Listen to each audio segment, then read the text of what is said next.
कि प्रभु का चिंतन, प्रियालाल का चिंतन सब बढ़िया है। प्रियालाल का चिंतन नहीं, प्रभु का चिंतन नहीं तो सब घाटा है। बस इतना सार बात है। कहीं भी कैसे भी प्रभु के चिंतन में मगन है। श्यामा श्याम के सिवा हमारा कोई और चिंतन न हो। चारु गति छाण संसार भटकत भ्रमत, आस की पास नहीं तोरी जाने। कुछ तो ऐसे मनुष्य हैं जो मूढ़ बुद्धि को प्राप्त हैं कि बेचारे जानते नहीं कि परमार्थ क्या है। कुछ ऐसे हैं जो खूब शास्त्रों का ज्ञान है, वेद विद्या पढ़त खूब शास्त्रों का ज्ञान है। कुछ ऐसे खूब कर्मकांड में लगे हुए हैं, कर्म और धर्मन कर कुछ बड़े धर्मात्मा पुरुष हैं। लेकिन कोई ऐसा बिरला ही होता है जो आस की पास को काट दे। सबके हृदय में एक इच्छा जागृत रहती है, सुख भोगें। सबके हृदय में रहता है सुख भोगें। कैसे सुख भोगें? धन से सुख भोगे, परिवार से सुख भोगे, शरीर से सुख भोगे, सम्मान मिले, ये आशा। साधु वही है, उपासक वही है, अमूढ़ वही है, विद्वान वही है, ज्ञानी वही जो इस आशा को नष्ट कर दे। आशा ही परमम दुखम, नैराश्यम परमम सुखम। सेवक जी महाराज कह रहे, आस की पास नहीं तोरी जाने, सकल स्वार्थ करत रहत जन्मत मरत, दुख और सुख के होत मानी, क्षणाण जंजार कैसे न निश्चय धरत, एक किन रमत हरिवंश मानी। बस स्वार्थ में पूरा जीवन व्यतीत कर देते हैं। जो परमार्थ का परम स्वरूप है, प्रियालाल के श्री चरणारविंद का चिंतन, उनकी लीला गायन, उनके रूप रस में डूबना, ये नहीं। देखो सबका जीवन फंसा हुआ है अंदर से, किसी न किसी भोग भोगने की आकांक्षा, वही है आस पास, आस की फांसी। जिसने इस आशा की फांसी को काट दिया वही महात्मा, और जो इस आशा की फांसी में फंसा वही विषयात्मा।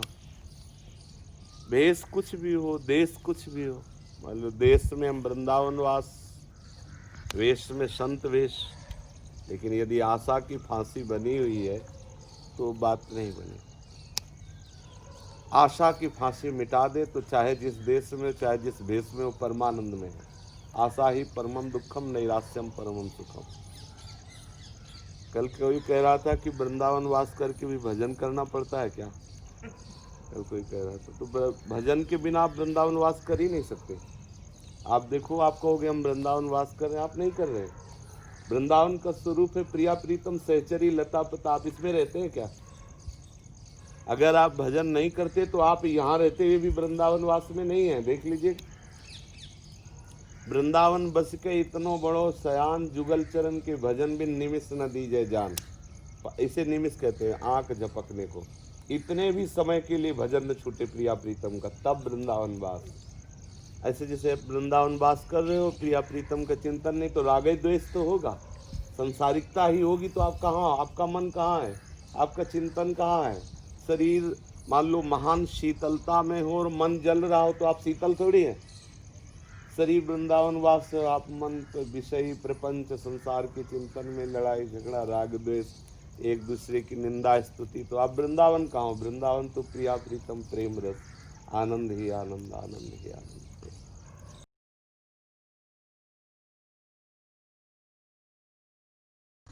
काहि तजो काको भजो नाम गिरा विश्राम। कह रहे हैं कि जितने भी चित्र हैं सब हित मित्र, अर्थात सब हित प्रेम स्वरूप आचार्य के प्रभु के हैं। उसे ही गीता गायक भगवान श्री कृष्ण कह रहे हैं वासुदेवा स्वरमिति। उसे ही ब्रह्म तत्व उपदेष्टा, उपनिषद तत्वदर्शी महाप्रभु कह रहे सर्वम खलमिदम ब्रह्म। ये सब भगवत स्वरूप महाप्रभु ही हैं। हमारे आचार्य ही सब रूपों में है, इष्ट ही सब रूपों में। तो हमारे सिंहासन में चाहे श्यामा श्याम, हरिवंश चंद्र जी, गुरुदेव जी या और भी जो संत हो, वो सब हित स्वरूप है। उसमें कोई थोड़ी कि इनकी प्रधानता, इनकी लघुता। हाँ, अब तत्व दृष्टि हो गई है। अब सेवा दृष्टि में अगर हमें भोग लगाना है तो सबसे पहले श्यामा श्याम को पवाना है।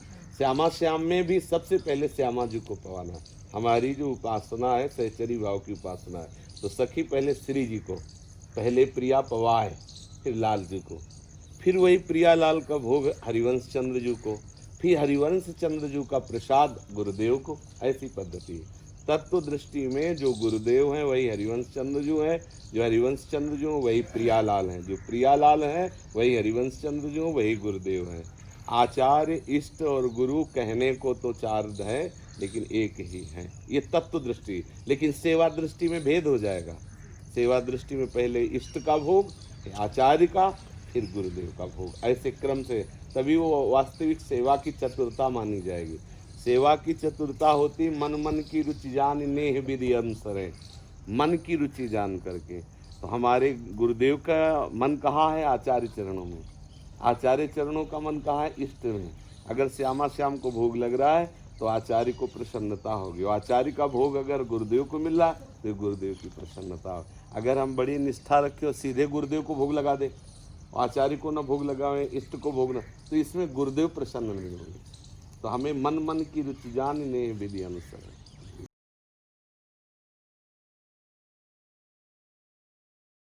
हमारे यहाँ उपासना में राधा वल्लभ लाल, हरिवंश चंद्रजू, सेवक जो गुरुदेव जी ये विराजमान रहते हैं। ऐसा नहीं कि आप केवल गुरुदेव की छवि विराजमान करें, ऐसा हमारी उपासना पद्धति नहीं। हमारी उपासना पद्धति है राधा वल्लभ अर्थात श्यामा श्याम, और श्यामा श्याम का प्रेम रस प्रकाशित करने वाले आचार्य, और आचार्य के सिद्धांत को बताने के लिए ही आचार्य गुरुदेव रूप में। तो गुरुदेव, आचार्य और श्यामा श्याम, इसके बिना सेवा अधूरी है। तो ऐसा नहीं हो सकता कि हम केवल गुरु जी की छवि विराजमान कर ली, श्यामा श्याम की नहीं, ऐसा नहीं होगा। हमारी उपासना में ऐसा नहीं होगा। तो ऐसे उपासना बनेगी भी नहीं बनेगी उपासना।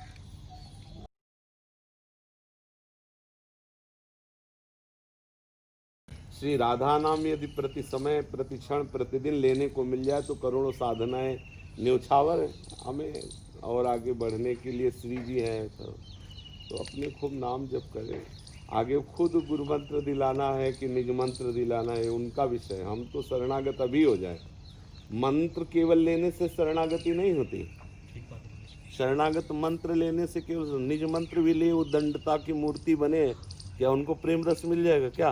कि भाई हमें निज मंत्र मिल गया, ये कोई वो बेईमानी वाली बात थोड़ी कि थोड़ी देर चापलूसी करके मंत्र ले ले। मान लो गुरु की उदारता मंत्र दे दिया, अब आप उसके बाद उनके प्रतिकूल आचरण करो तो वो मंत्र जो आपको परम पद में आरूढ़ करने वाला था वही आपकी बुद्धि को भ्रष्ट करके ऐसी जगह खड़ा कर देगा जहां से आप उबर नहीं सकते। ये भागवतिक है। परशुराम जी से कर्ण ने पूरी चतुरता पूर्वक अपने को छुपाकर संपूर्ण विद्या सीख ली। परिणाम क्या हुआ? भगवान परशुराम ने कहा, जिस छल से तुमने विद्या सीखी है और जिस उद्देश्य के लिए सीखी है, जब वो उद्देश्य का समय आएगा तो सारी विद्या छूट जाएगी। ऐसे ही हुआ। तो गुरु से कपट या छल, आप सोचे कि हमें मंत्र मिल गया, अब गुरु की क्या जरूरत है, जो मन में आए सो करे, तो वो मंत्र ही आपको भ्रष्ट कर देगा, वही नष्ट कर देगा आपको। ऐसा हो तो फिर ऐसा नहीं है। बड़े समर्थ हुए हैं महापुरुष जन, लेकिन गुरुजनों के सामने ऐसे रहे। क्यों रहे? क्योंकि महिमा है। अगर गुरु का मंत्र लेकर के आप वास्तविक शरणागत नहीं, वो दंडता है, तो कुछ नहीं होने वाला। ये माया ऐसे नहीं, माया सिर्फ मामे वे प्रपद्यन्ते माया में ताम तरन्ति थे। मात्र केवल दैन्यता पूर्वक शरणागति से, बिना मंत्र के भी शरणागति, अगर शरणागति है तो ही मंत्र प्रकाशित होगा। शरणागति नहीं तो मंत्र होते हुए भी आप शरणागति ना होने पर मंत्र प्रकाशित नहीं होगा। कितने हैं आप देख लो, क्या है। तो मंत्र खास बात, हाँ एक रोल है मंत्र का भी, लेकिन खास बात है श्री राधे तन वांग मनोभिर्मलई सोहम तवई वाश्रिता। शरीर से, मन से, वाणी से, हे किशोरी जो मैं आपके अधीन हो गई शरणागति। अब ये देखना है कि हमारे शरीर की सारी चेष्टाएं, हमारी वाणी, हमारा मन हमारे प्रियालाल के ही चरणारविंद में लगे। हो गई सर। स्वप्न में आके गुरुदेव दे जाएंगे, जागृत में आके घर दे जाएंगे। आप बिल्कुल प्रश्न न करो कि मुझे दीक्षा चाहिए। और आप यदि निष्ठा से चले तो आप देखेंगे चमत्कार तभी होता है। ये आपको दीक्षा मिली? नहीं जी, सुनो कल आ जाना ना आके। आप देखोगे कि मेरी प्रार्थना इनके हृदय से निकली तो आप नाच पड़ोगे कि अरे ये क्या हुआ, हमने तो कहा भी नहीं अपने आप। ऐसा हुआ है कि नहीं कितने। तो इसलिए हमें इस बात पर जोर नहीं देना चाहिए कि मुझे मंत्र मिल ही जाए, मुझे इस बात पर जोर देना चाहिए कि मैं शरीर मन वचन कर्म से अपने आराध्य देव की शरण में रहूं।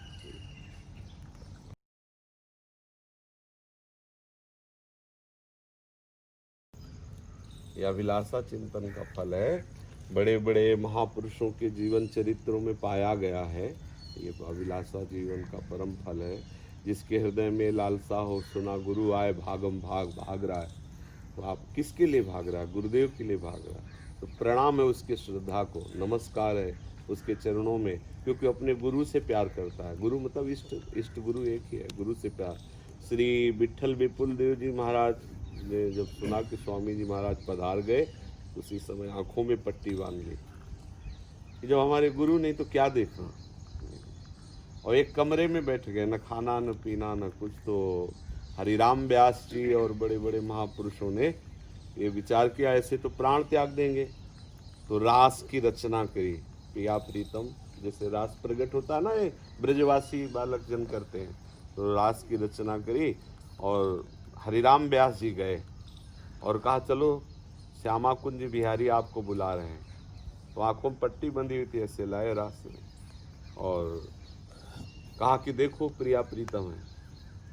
तो चुप रहे, तब इशारा किया श्री जी को कि आप पट्टी खोल दो। तो पट्टी जे खोली, देखा प्रिया प्रीतम, तो उनका गुरुदेव कहाँ है? तो इसका उत्तर तो था नहीं, क्योंकि गुरुदेव तो स्वामी हरिदास जी अंतर ध्यान हो गए। तो उनका स्वामी जी तो अंतर ध्यान, स्वामी जी अंतर ध्यान, और उसी समय प्राण निकल गए। हमारे गुरुदेव नहीं तो हम श्यामा श्याम को नहीं जानते। विठल विपल्लू जी का था कि अगर गुरुदेव स्वामी हरिदास जी की गोद में हो तो हमारे श्यामा श्याम हो, नहीं हम तुम्हें पहचानते हुए हैं। ये अगर गुरु चरणों में प्रेम नहीं तो इष्ट का प्रेम कैसे मिल सकता है?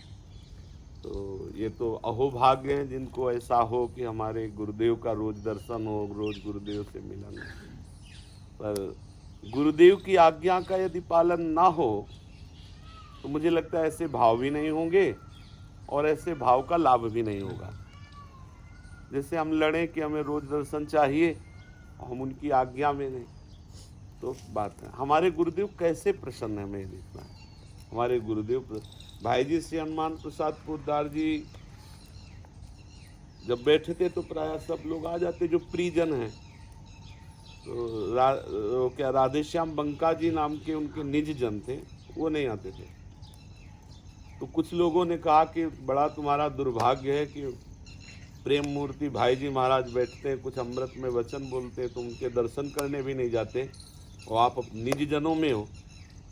तो उन्होंने कहा हमें भाई जी की आज्ञा है कि ग्रंथ संपादन करो। तो अगर भाई जी आज्ञा करेंगे तो मैं वहाँ जाऊँगा, नहीं जाऊँगा। भाई जी की आज्ञा ही हमारे लिए सब कुछ है। ये तो आज भी राधेश्याम बंका जी का, हाँ, तो रहस्य समझना चाहिए। अगर हम गुरु आज्ञा में हैं तो हम गुरुदेव के समीप ही हैं। गुरु की आज्ञा पर तुम्हें समर्पित होना होगा। वचनम करिष्ये तो में कृतो हम, मैं बिक गया गुरुदेव के द्वारा दिए हुए अमृत में, नाम में, रूप में लुट गया, बस हो गया सारा हिसाब। पर ऐसा कोई भाग्यशाली ही कर पाता है कि अपने गुरुदेव के चरणों में समर्पित हो जाए। समर्पित होने का मतलब जो उपासना दी है, जो बात कह रहे हैं, हम वो बात मान लें। तो बात मानने के ही लिए हमारी ये सब भागवतिक पद्धतियाँ हैं। बात मान ले तो आप सही मानो। अगर आप बात मान लेंगे तो आप देखेंगे स्वप्न में, जागृत में गुरुदेव का सानिध्य मिलता रहेगा, आपको दिखाई देगा। कोई दिन, कोई रात ऐसी नहीं जाएगी जिस दिन गुरुदेव ना मिले। आपका समर्पण रहेगा ना। देखो हितजू की गुरुदेव किशोरी जो हैं तो कह रहे हैं, जागृत स्वप्न सुसुप्ति स्फुरत में राधा पदाब्ज छटा। मैं जागता हूँ या सो रहा हूँ या कैसी भी परिस्थिति में, स्वप्न में हूँ, मुझे हर समय श्री जी के चरणारविंद का सानिध्य मिलता है। जागृत स्वप्न सुसुप्ति, स्वप्न में भी, सुसुप्ति में भी, जागृत में भी हमें श्री लाडली जी के गोरे चरणारविंद का सानिध्य मिलता रहता है। क्यों? क्योंकि हमने अपना सर्वस्व मान लिया, हमारा मन वचन कर्म से समर्पण है। तो प्यारी जी को कहीं आना जाना थोड़ी है, वो तो हृदय रूपी मंदिर में प्रकाशित हो गई।